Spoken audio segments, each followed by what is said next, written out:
O que você sabe sobre a Casa Assombrada de Amityville? Podemos dizer que era uma casa tranquila, antes de ser palco de uma tragédia mundialmente conhecida. Tendo como envolvimento, até mesmo, 2 demonólogos extremamente conhecidos no mundo sobrenatural. Sejam todos bem-vindos ao canal Arquivo X, aqui quem fala é o Smoke. E aqui quem fala é o Crazy 8, e sejam todos muito bem-vindos a Desvendando Casos.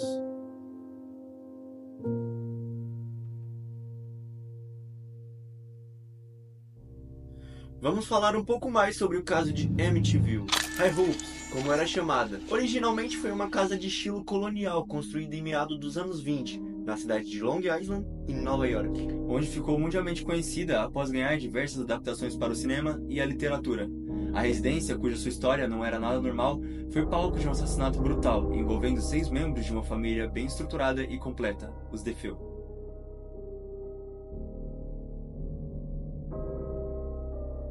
Ronald DeFeo Jr., mais conhecido como Butch, era o irmão mais velho de sua família, e infelizmente foi quem realizou cada um dos disparos na pacata noite de 26 de setembro de 1954, executando seus 4 irmãos e os seus pais, que dormiam nos seus quartos na mesma noite. Condenado a mais de 20 anos de prisão, Joseph, que na época tinha por volta de seus 26 anos de idade, aparentava ser um cidadão comum, mas que infelizmente, futuramente mostraria ser um homem completamente desumano e problemático. Mas o que essa história tem a ver com o sobrenatural? Bom, em um dos seus depoimentos que Ronald deu à polícia, ele constatou que estava completamente fora de si no momento que efetuou os disparos fatais em sua família. E um dos detalhes em que o mesmo destacou é que todos os dias por volta das 3h15 da madrugada, uma força maligna o influenciava para que o mesmo assassinasse todos em sua residência. O réu afirmou que suportou os pedidos macabros durante muito tempo, até que chegou um dia em que ele simplesmente acabou sucumbindo à voz maléfica e realizando assim o que o espírito lhe pedia. Então, galera, se o espírito lhe pedir para fazer algo, não faça. A não ser que ele peça para você deixar like no vídeo. Aí eu boto fé.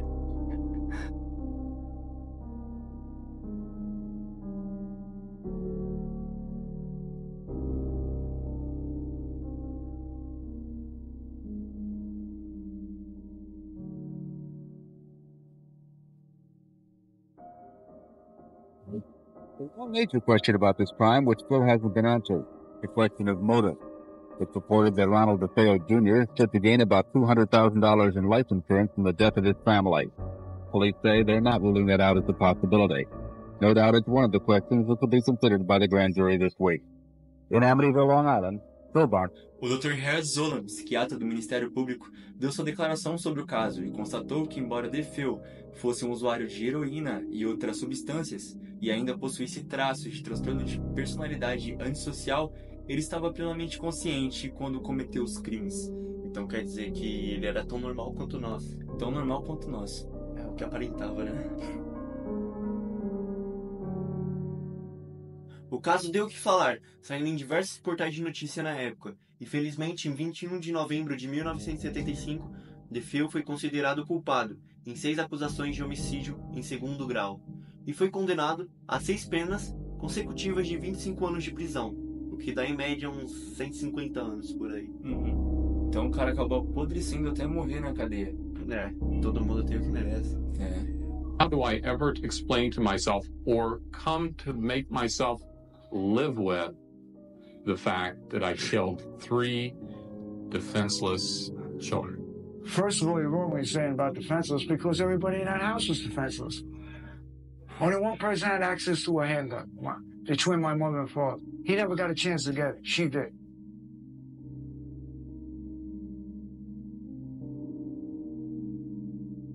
O ano era dezembro de 1975. Após o terrível assassinato, Butch perdeu o direito de herdar a casa de sua família. E apesar da residência ter sido palco de um crime chocante, não demorou muito para ela ser colocada à venda como uma casa comum. A casa High Hopes foi colocada à venda abaixo do preço original. Foi assim que surgiu a família Lutz.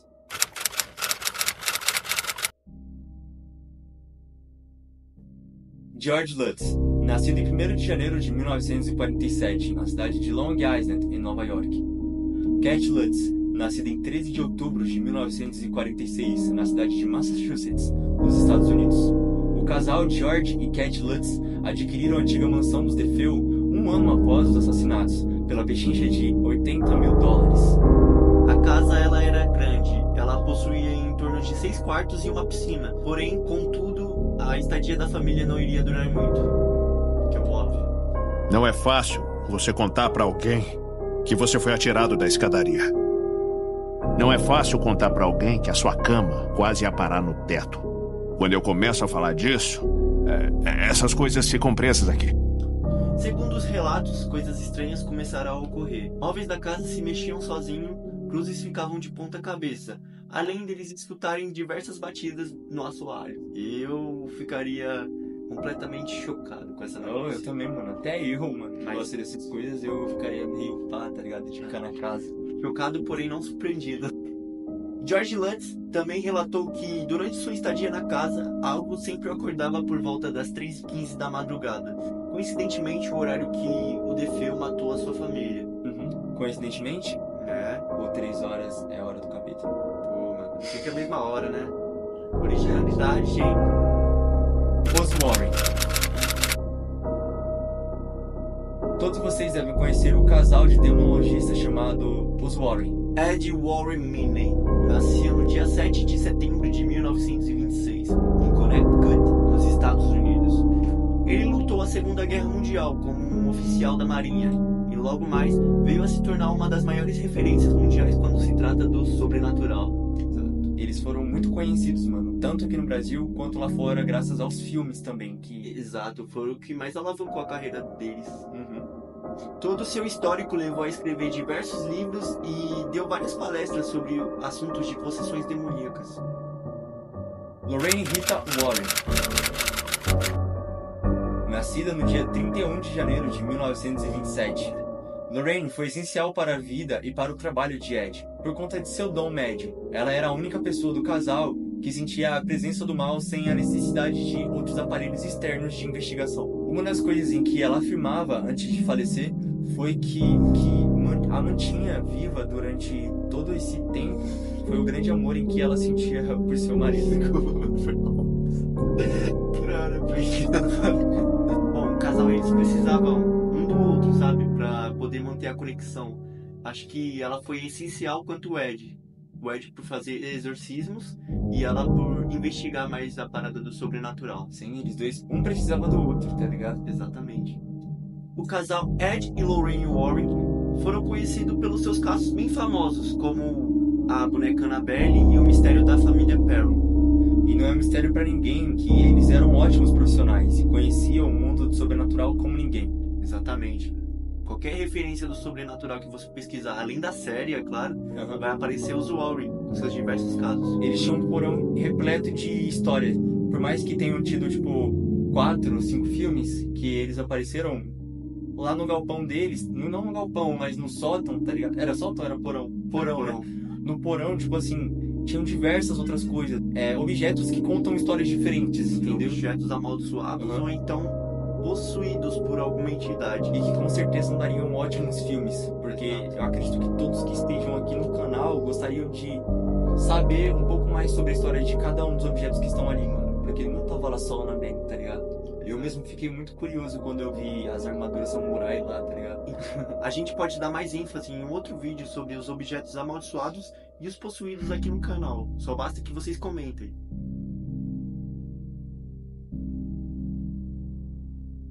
Agora, retornando ao assunto da mansão, devo ressaltar que os Warren foram chamados para fazer uma varredura no lugar. Eles também levaram uma equipe de TV junto a eles.